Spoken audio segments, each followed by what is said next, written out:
पहली बार हम लोग हिंदी के क्लास में उपस्थित हुए हैं। आप लोग का हार्दिक अभिनंदन एवं स्वागत है कि आज हम लोग हिंदी के शब्दों के भेद एक दृष्टि में पढ़ेंगे। शब्दों के भेद हिंदी जो है कि हम लोग कहते हैं कि हिंदी आसान है। क्यों आसान है? आसान इसलिए है कि हम हिंदी में बोलते हैं, हिंदी में सुनते हैं, हिंदी में लिखते हैं। जब मेरा जन्म हुआ तो हिंदी में ही हुआ। जब हमारे जन्म हुआ तो हमारे माता पिता, भाई बहन, चाचा चाची, बुआ आदि सभी लोग हम लोगों से बस जन्म लेते ही माँ, पिता, पापा, भैया, दादा, दादी सिखाने लगे। तो इससे हमें लगता है कि हिंदी आसान है, लेकिन शुद्ध नहीं बोल पाते हैं, शुद्ध उसका उच्चारण नहीं निकाल पाते हैं, क्योंकि उन शब्दों का अर्थ हमें मालूम नहीं है। टूटी फूटी आवाजों में हम लोग उसको बोलते रहते हैं। लेकिन शुद्ध हिंदी क्या है तो उनके शब्दों में कितनी ताकत है। कोई भी चीज बोलते हैं, जहां चाहे वहां उस शब्दों का हम विकार निकाल देते हैं। आइए उस हिंदी को हम पढ़ते हैं कि वो शब्द जो हम लोग निकालते हैं वो शब्द के कितने भेद होते हैं, यानी उस शब्दों के कितने भेद होते हैं। एक दृष्टि में आज हम लोग देख लेंगे कि उस शब्दों के कितने भेद होते हैं। तो शब्दों के भेद होते हैं, देखेंगे कि यहाँ पे शब्द भेद लिखा है, तो ये शब्द भेद है। तो ये शब्द भेद जो है दो प्रकार के होते हैं, एक सार्थक होता है, दूसरा निरर्थक होता है। ये सार्थक और निरर्थक क्या होता है इसके बारे में हमको जानना है। सार्थक क्या होता है?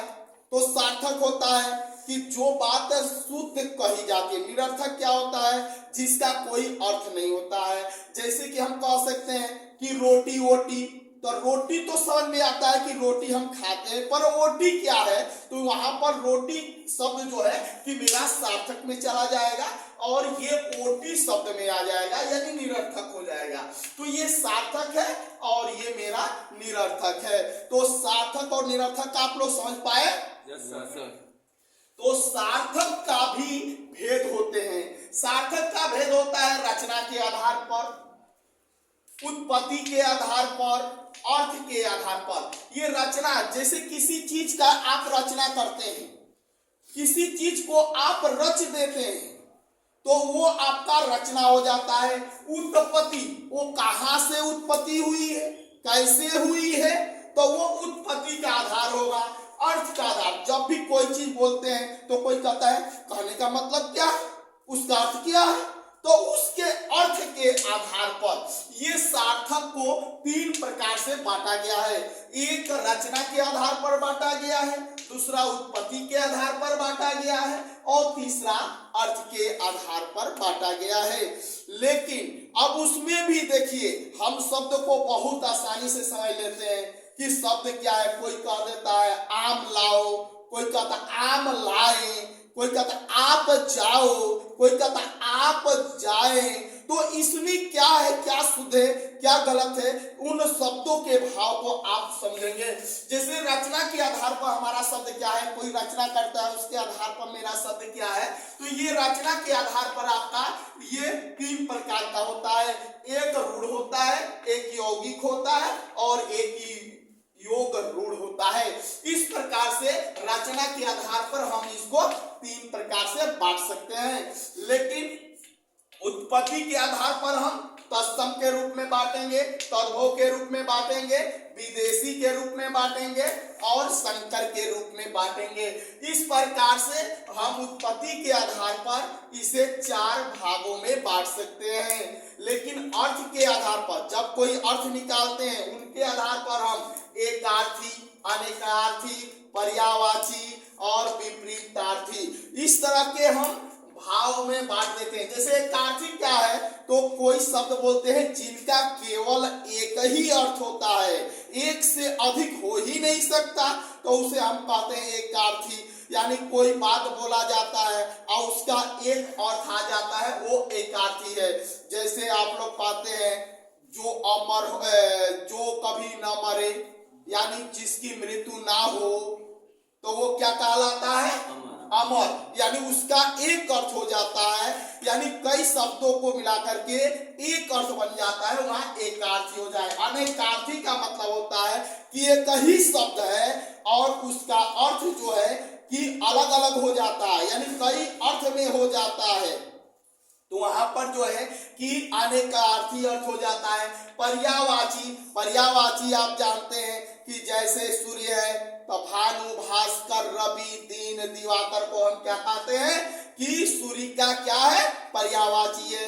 ये पर्यायवाची है। विपरीतार्थी मतलब कि कोई शब्द बोल रहा है, अगर कोई भी व्यक्ति अपना शब्द बोल रहा है और उसका ठीक उल्टा अगर दूसरा कोई बोल दे रहा है तो उसे हम क्या कहते हैं?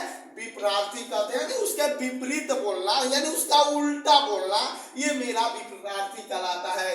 तो अब चलिए उत्पत्ति के आधार पर अब ये तत्सम है, तद्भव है, विदेशी है और संकर है। तो इस प्रकार से बांट देते हैं। इसमें आता है एक यौगिक। यौगिक को जो है कि हम 4 भागों में बांटते हैं। एक होता है उपसर्ग, एक प्रत्यय, एक होता है उपसर्ग व प्रत्यय दोनों के योग, और एक होता है शब्दों के योग समास विधि से। इस प्रकार से इसको 4 भागों में बांटते हैं और इनको 4 भागों में बांट देते हैं। जबकि देखिए यहाँ पर हम सार्थक के अभी भाग पढ़ रहे थे, ये सार्थक के सभी भाग थे, लेकिन आपके सामने है निरर्थक। अब ये निरर्थक क्या है? जिसको मैंने कहा रोटी वोटी कहा, पानी वानी कहा, सानी वानी कहा, तो उसमें जो है कि ओटी ओटी वानी, तो ये शब्दों का हम कहे हैं कि निरर्थक है। लेकिन उस निरर्थक को हम 2 प्रकार से कहते हैं, विकारी और अविकारी। जैसे कि हम लोग बचपन में जब थे तो हम लोग का जन्म हुआ, जब जन्म हुआ तो कोई कहता है अरे इसकी लकार निकालो, लकार निकालो। बच्चा जो है कि अब लकार निकालने वाला है, कुछ बोलने वाला है, तो उसको जो है जैसे कहते हैं कि समाज का असर पड़ता है। समाज में जो जैसा रहता है वैसा उसका असर पड़ता है। यानी कि जिस जन्मभूमि पर हम जन्म लेते हैं तो वहां पर हमारी मातृभाषाएं क्या है?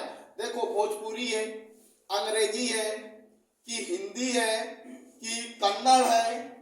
तो इस प्रकार के जब वो बच्चा जन्म लेता है उसी में अपना विकार को क्या करता है? निकालता है। तो उसे विकारी और अविकारी के रूप में निरर्थक को 2 भागों में बांटा गया है। तो विकारी जो है कि हमारे 4 भाग है, उसमें है संज्ञा है, सर्वनाम है, विशेषण है और क्रिया है। तो इसमें 4 भाग है, संज्ञा, सर्वनाम, विशेषण और क्रिया। ये हमारे विकारी के 4 भाग हैं। जबकि अविकारी जो है उनके जो है कि यहाँ पर भाग है क्रिया विशेषण, संबंध बोधक, समुच्चय बोधक और विस्मयादि बोधक। इस प्रकार से जो है कि इसके जो है कि 1 2 3 4 भाग इसके भी है और 1 2 3 4 भाग विकारी के भी है। तो ये विकारी संज्ञा क्या है, सर्वनाम क्या है, विशेषण क्या है, क्रिया क्या है, या इसके आधार पर हम कह सकते हैं कि शब्द के ये सभी भेद हैं। तो शब्दों के भेद में एक बार फिर हम दोहरा देते हैं कि जैसे शब्द के भेद हैं तो इनके 2 भेद होते हैं, एक सार्थक और दूसरा निरर्थक होता है। फिर इसके बाद सार्थक के जो है कि यहाँ पे 3 भेद है, एक है रचना के आधार पर, दूसरा उत्पत्ति के आधार पर और तीसरा अर्थ के आधार पर होता है। सभी के कुछ कुछ भेद होते हैं। तो अब यहाँ पे रचना के भेद है, रूढ़ है, यौगिक है, योग रूढ़ है। जबकि उत्पत्ति के आधार पर इसके भेद है, तत्सम है, तद्भव है, विदेशी है और संकर है। अर्थ के आधार पर जो इसका भेद है, एकार्थी है, अनेकार्थी है, पर्यायवाची है, विपरीतार्थी है। और इसके बाद उनमें भी कुछ भेद होते हैं। जैसे यौगिक है तो यौगिक को हम लोग क्या कहते हैं कि जैसे आप केमिस्ट्री पढ़ते हैं तो यौगिक क्या है, तो यौगिक को हम लोग यही कहते हैं कि जब दो या दो से अधिक तत्व जुड़ते हैं तो एक यौगिक का निर्माण करते हैं। उसी प्रकार से जब दो या दो से अधिक वर्ण या शब्द जुड़ते हैं तो वहां पर मेरा क्या बनता है, यौगिक बनता है, जिसमें उपसर्ग होते हैं, प्रत्यय होते हैं। उपसर्ग और प्रत्यय दोनों का योग होता है शब्दों के योग और समास विधि से। तो इसके बाद से जो है कि हम आ जाते हैं निरर्थक वाले पे। दो भेद, विकारी और अविकारी। विकारी के चार भेद, संज्ञा, सर्वनाम, विशेषण, क्रिया, जबकि अविकारी के भी चार भेद हैं, क्रिया, विशेषण, संबंध बोधक, समुच्चय बोधक और विस्मयादि बोधक। इस तरह से जो है कि इन शब्दों के भेद पड़े। इसके अब सार्थक, निरर्थक या रचना के आधार पर, उत्पत्ति के आधार पर, अर्थ के आधार पर जो भेद है, इनके बारे में जानकारी के लिए हम अगले वीडियो में आपको बताएंगे।